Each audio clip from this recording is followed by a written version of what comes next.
Et c'est un réel plaisir pour nous de vous retrouver sur RTI 1. Nous sommes très heureux, hein, et vous êtes à Matin Bonheur. Nous allons passer quelques moments ensemble et on espère que vous allez aimer aussi tout ce moment que nous passerons ensemble. Alors, comme d'habitude, nous avons des invités et nous avons un premier invité en la personne de Dr Etienne Da. Bonjour et bienvenue. Bonjour monsieur. Alors, titre très important, vous êtes directeur de la qualité, de l'environnement et de la prévention des risques au ministère de l'Environnement et du Développement durable. J'espère que ça va. Rien d'écorché. Oui, pour l'heure, oui. Alors avec vous, nous allons parler de la pollution de l'air par les gaz d'échappement, impact sur la santé humaine et environnementale. C'est cela. Alors, on va faire l'état des lieux pour pouvoir démarrer. Quel est l'état des lieux aujourd'hui sur la pollution de l'air à Abidjan? Il est clair qu'aujourd'hui à Abidjan, l'air est pollué, et surtout par les véhicules automobiles. Et je voudrais à l'entame de cette question dire déjà le remerciement de Monsieur le ministre de l'Environnement et du Développement durable, Dr Rémi Alakwadio, de l'opportunité qu'il nous a offerte de partager ces informations. Effectivement, l'environnement est pollué. On le constate avec les fumées noires et opaques qui émanent des véhicules automobiles. Et ça, c'est tous les jours. Hein, et c'est tous les jours qu'on le voit. Ce matin même, je l'ai vu. Oh là là. Déjà à 5h30 ici. À 5h30, oui. Voilà. Alors, on dit Abidjan, mais aussi toute la Côte d'Ivoire aussi. C'est les grandes villes. Que représente la part de ce secteur des transports-là, puisque vous insistez là-dessus et tout? Oui, une étude a été faite en novembre 2011. Et l'étude a montré que la pollution par les véhicules représentait environ 67% de la pollution sur le plateau.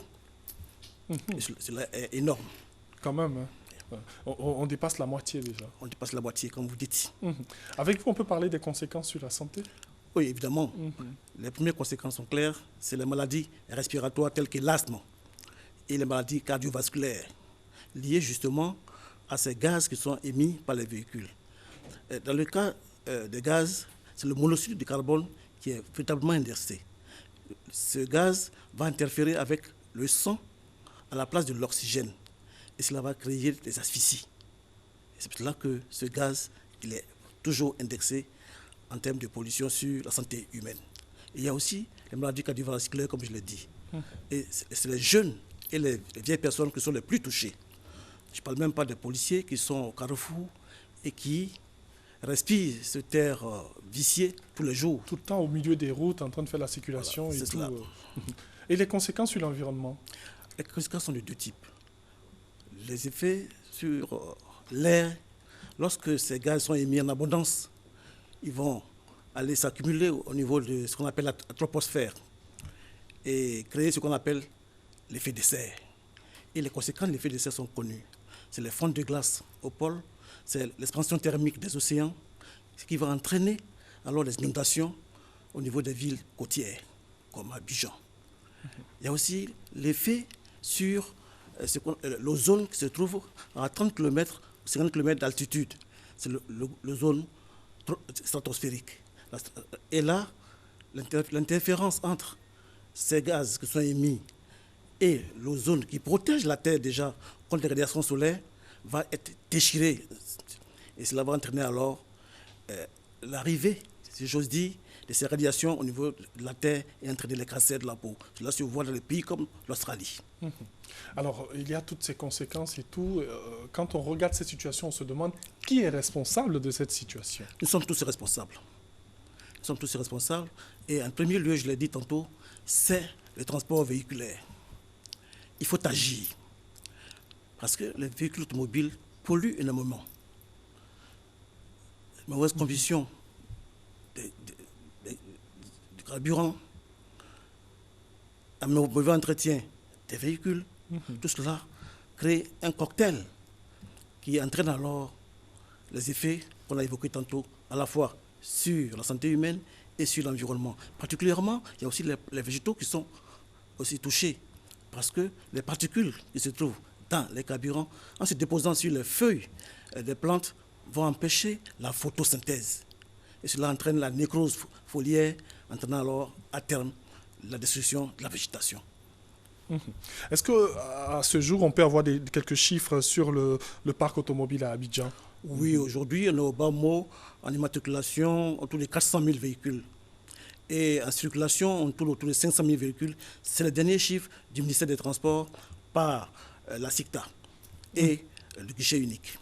Mais les véhicules, on va dire les vétustes, ou bien... Oui, dans cette proportion, il faut dire qu'on a 80% de véhicules de seconde main et seulement 20% de véhicules neufs en circulation. Vous allez répondre, vous dites... Vous avez dit tout à l'heure 25%. J'ai dit 20% de véhicules neufs et 80% de véhicules de seconde main, appelés véhicules France au revoir. Oui, oui. Mais est-ce qu'aujourd'hui en Côte d'Ivoire, il existe une réglementation des véhicules et leur carburant et tout? Oui. Pour le carburant, depuis 2013, le carburant, on en connaît les caractéristiques. La teneur en soufre du gasoil est connue. Il tourne autour de 3500 ppm. Pour l'essence, c'est 150 ppm. Et l'essence contient aussi du benzène encore à 5% de volume. Ça, c'est pour le carburant. Et la réglementation qui est mise en place aujourd'hui et qui se trouve sur la table du gouvernement va concerner les émissions de gaz émis par les véhicules en termes de valeur seuil. Quand cela sera partagé par l'ensemble des acteurs du secteur, alors ce document sera signé et sera mis à disposition de toute la population ivoirienne. Alors, quelles sont les dispositions prises par l'État en vue de faire respecter des normes ou ces réglementations-là dont vous venez de parler? Vous venez de le dire, la première chose à faire, c'est la sensibilisation. Nous l'avons fait en 2015, en mars 2015, en mai 2015, en décembre 2015, vis-à-vis de tous les acteurs. Maintenant, il s'agit pour nous d'aller vers les populations dans leur diversité.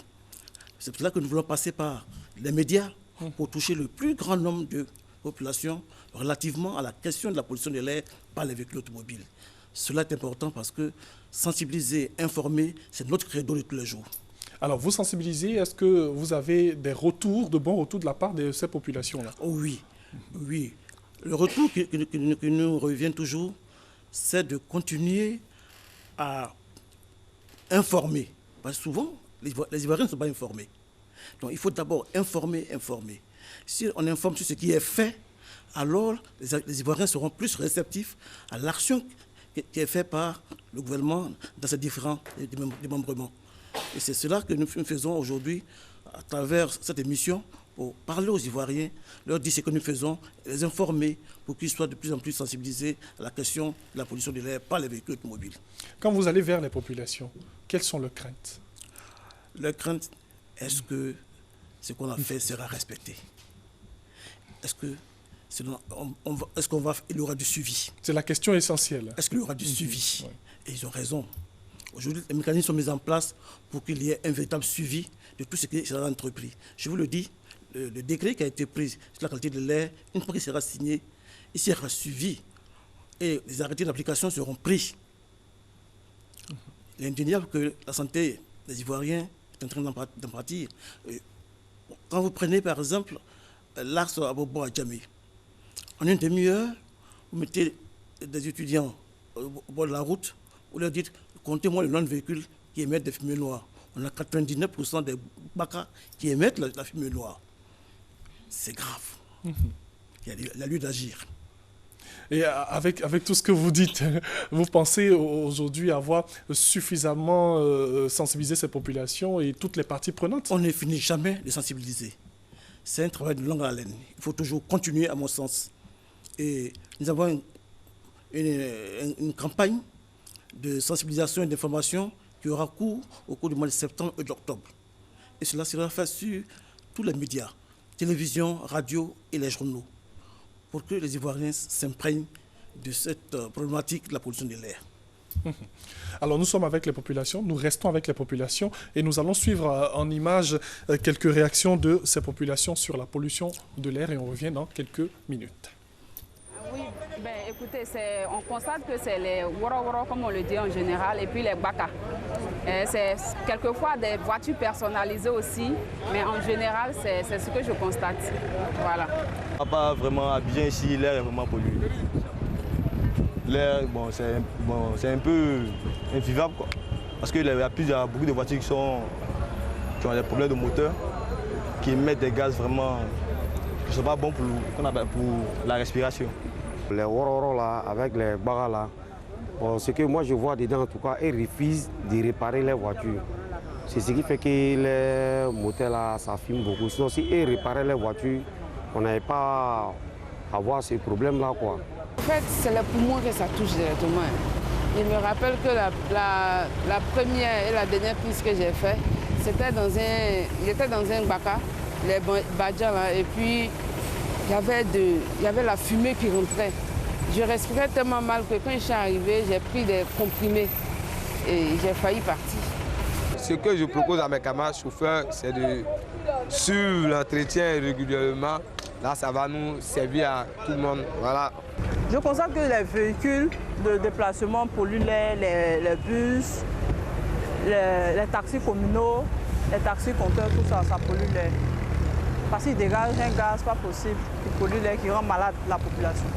Ce qu'on peut demander à l'État, c'est de venir en aide aussi à ces gens-là, comment eux aussi peuvent s'organiser pour avoir de bonnes voitures, pour pouvoir aussi subvenir à leurs besoins, comme on le dit. C'est ce que tout le monde fait pour pouvoir vivre. Moi-même, ce que j'ai fait aussi, peut-être, c'est salissant. Je sais que je salue aussi des coins. Mais si je ne peux rien, or, si on me dit, bon, c'est comme ça, tu dois faire pour pouvoir te ranger. Je ferai ça aussi pour pouvoir me ranger, pour ne pas salir le coin, ou bien pour ne pas salir les autres, pour ne pas les rendre aussi malades. Voilà. Vous avez entendu ces populations? Oui, j'ai bien entendu. Beaucoup de plaintes. Hein. Ah oui. On ne Il y a fait que se des plaindre. C'est cela. Qu'est-ce que vous pouvez dire à la suite de... La chose est claire, hein. C'est le mauvais entretien Oui. des véhicules. Lorsque le véhicule n'est pas bien entretenu, la combustion se fait très mal. Et le produit de la combustion, c'est les émissions de gaz et des particules. Si, lorsque un véhicule est bien entretenu, le carburant qui brûle émet quoi? De l'azote, de la vapeur d'eau et du CO2, tout simplement. Mais pas des oxydes d'azote, pas du monoxyde de carbone toxique. Donc l'entretien des véhicules est primordial. Souvent, on se dit, mais quand on voit ce genre de véhicules dans la circulation, pourquoi on ne peut pas les retirer carrément? Oui, le ministère des Transports fait un travail remarquable. J'ai entendu dire qu'il est prévu le renouvellement du parc automobile. Et la première chose à faire, c'est en direction des transporteurs. Et cela procédera justement à la mise en fourrière de tous les véhicules qui ont en moyenne 20 ans d'âge. Oui, et plus même. Il y en a qui ont 25 ans d'âge, 30 ans d'âge. En tout cas, la politique menée par le ministère des Transports est la meilleure des politiques qui consiste à enlever du parc tous les véhicules qui sont vieux et dont le fonctionnement n'est plus conforme.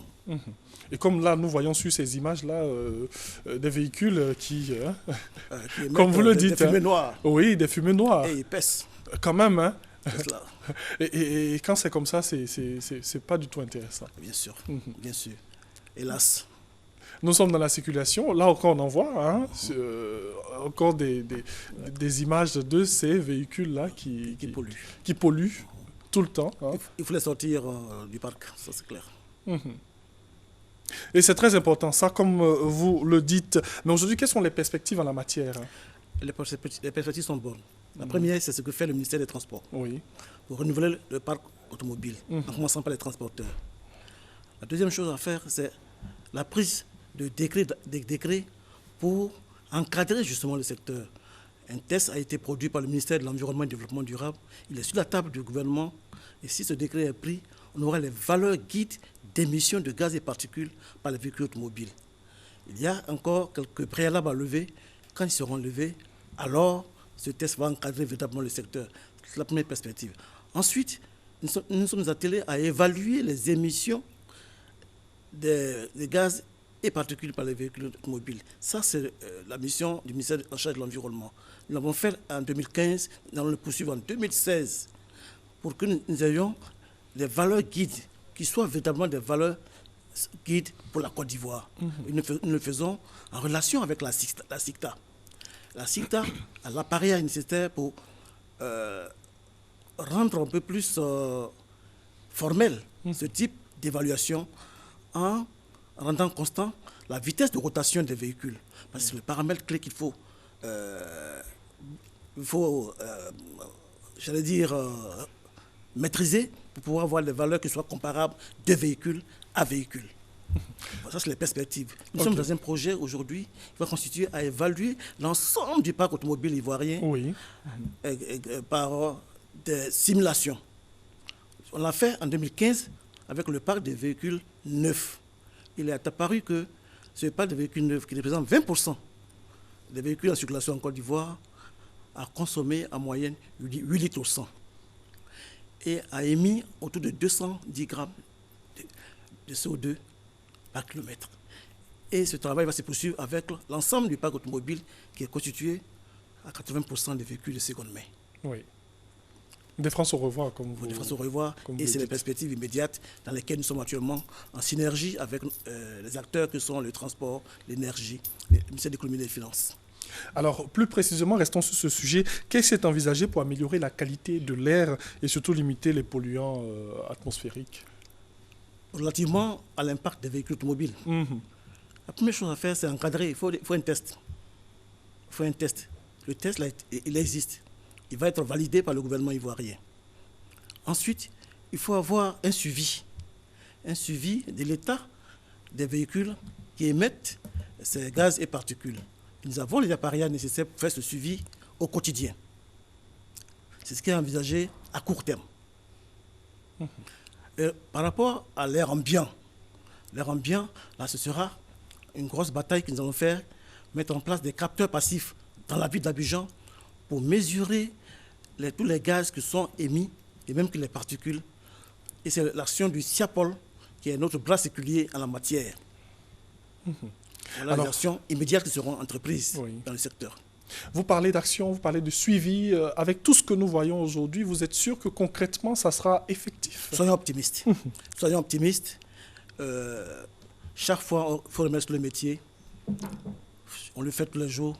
En pédagogie, on dit que la répétition est une vertu. Donc, nous allons sensibiliser toujours, nous allons sensibiliser pour que tous les acteurs prennent conscience véritablement et aillent véritablement à ce qu'on appelle l'éco-citoyenneté. Il faut connaître les Ivoiriens vraiment qui adoptent ce comportement éco-citoyen. Nous le ferons tous les jours, grâce à vous, grâce à ce que vous nous offrez comme partenaire pour échanger, pour communiquer avec les Ivoiriens.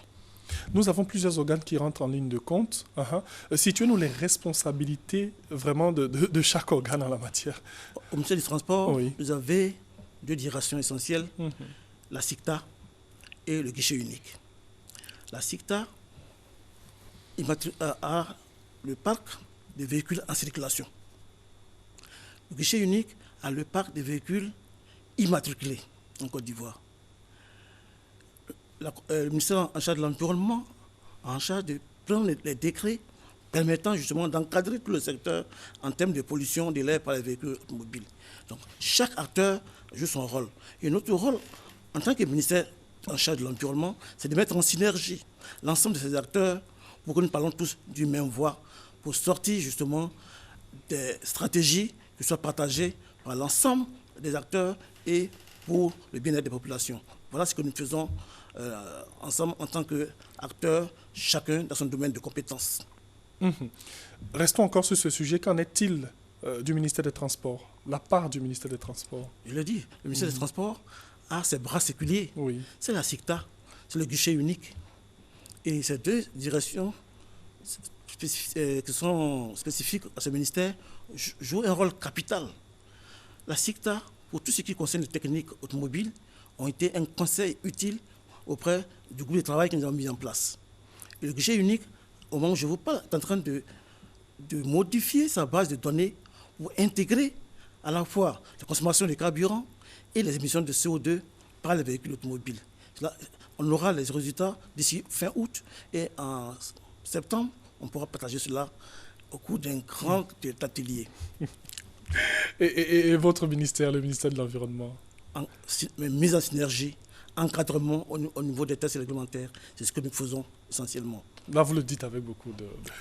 J'ai foi, c'est notre métier, c'est notre devoir régalien de mettre en synergie tous les acteurs.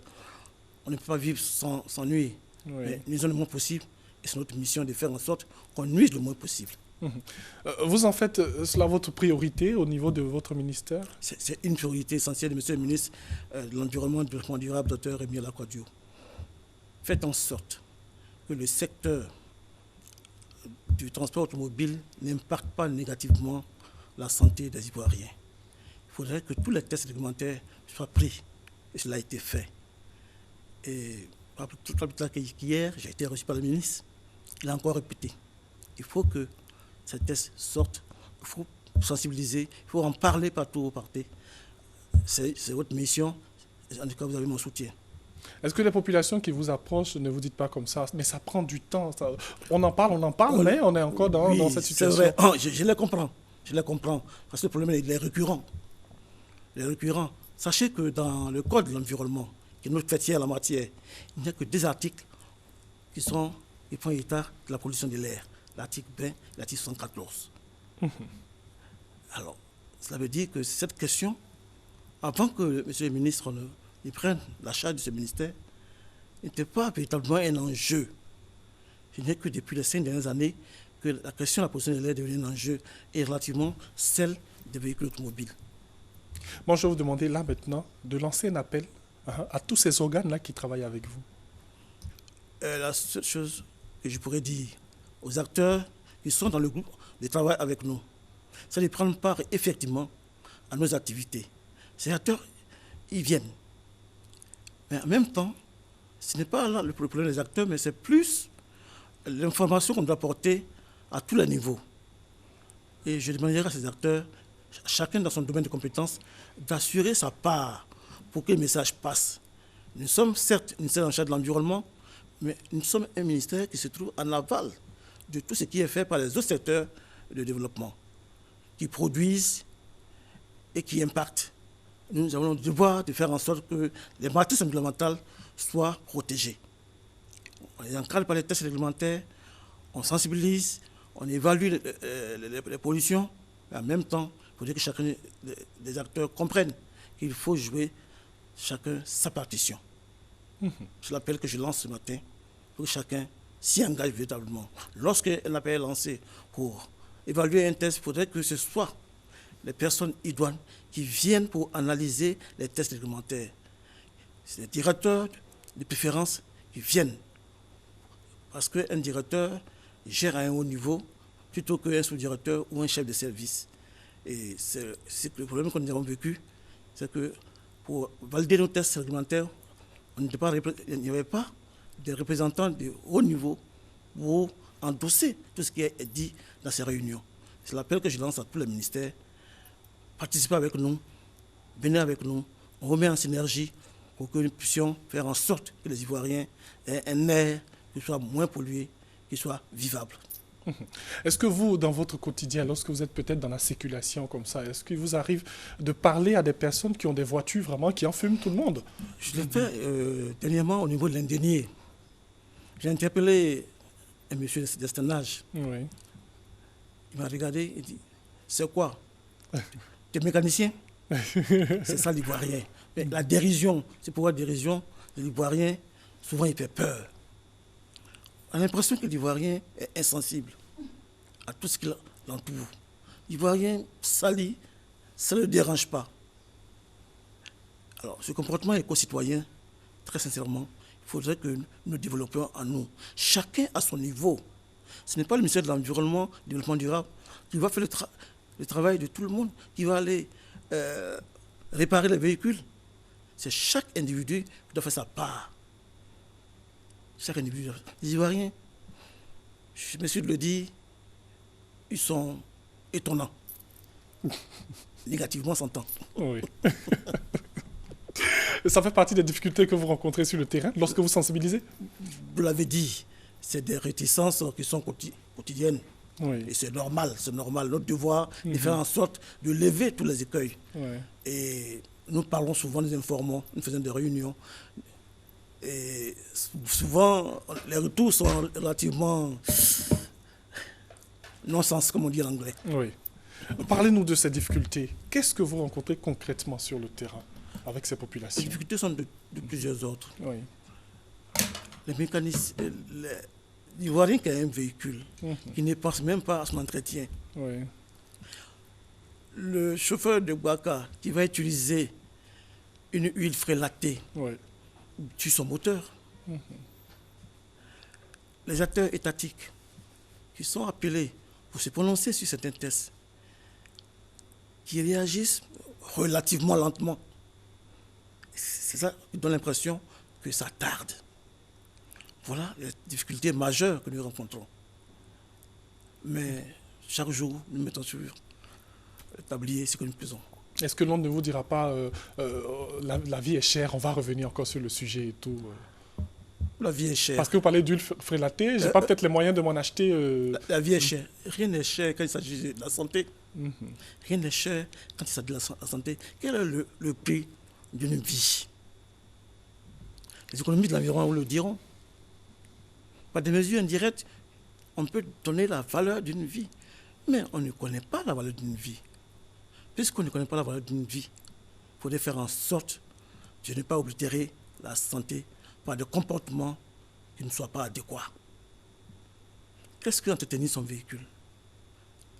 Parlant des huiles, aujourd'hui, il existe des méthodes qui permettent de recycler les huiles usagées. Ça s'appelle l'économie circulaire.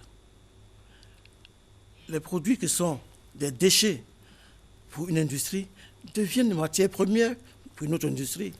Cela permettra alors de réduire le coût des intrants en matière de solvants, d'huile de véhicules. Cela existe et le ministère en charge de l'Environnement a pour mission justement de faire en sorte que l'économie circulaire existe dans tous les secteurs d'activité, notamment dans le secteur du traitement des huiles des véhicules automobiles. Alors, vous avez parlé à ces différents organes. Parlez maintenant aux automobilistes pour qu'on puisse boucler cette interview. Chers frères et sœurs, je vous en prie, vous avez votre santé entre les mains. Il faudrait entretenir vos véhicules de manière régulière. Vous avez une institution qui est la SICTA, dont le rôle est de vous accompagner dans l'entretien technique des véhicules. N'hésitez pas à aller à la SICTA. Cela y va de votre vie. En utilisant des pièces de rechange qui ne sont pas de qualité, en utilisant des huiles prélatées, c'est votre santé qui est oblitérée. Et la dame l'a dit tout à l'heure dans l'émission. Je suis dans le Baka, j'ai respiré un air justement irrespirable. C'est parce que la combustion s'est fait mal dans le Baka. Et chers Ivoiriens, chers transporteurs, je vous en prie, pensez toujours à l'entretien de vos véhicules. Cela est important pour votre santé, la santé des passagers qui sont dans vos véhicules. Merci beaucoup. C'est le message que je vais lancer, c'est un message d'espoir. Oui. Je vais espérer que cette première émission permettra de susciter les réflexions pour qu'on puisse lancer les grandes campagnes en août et en septembre. Et surtout avoir un Ivoirien nouveau. C'est cela. Merci beaucoup. Merci d'être venu. Je vous en prie. Merci pour toutes les actions que vous faites. Et surtout, merci aussi, nous saluons Monsieur le ministre aussi. Voilà. Merci beaucoup. Alors, ce qui est bien matin, bonheur, c'est qu'avant de boucler chaque interview, nous avons le petit déjeuner que nous offrons. Le temps de déguster pour vous. Et nous marquons juste une petite pause et nous revenons pour la suite de Matin Bonheur. Merci beaucoup. Merci pour le déjeuner.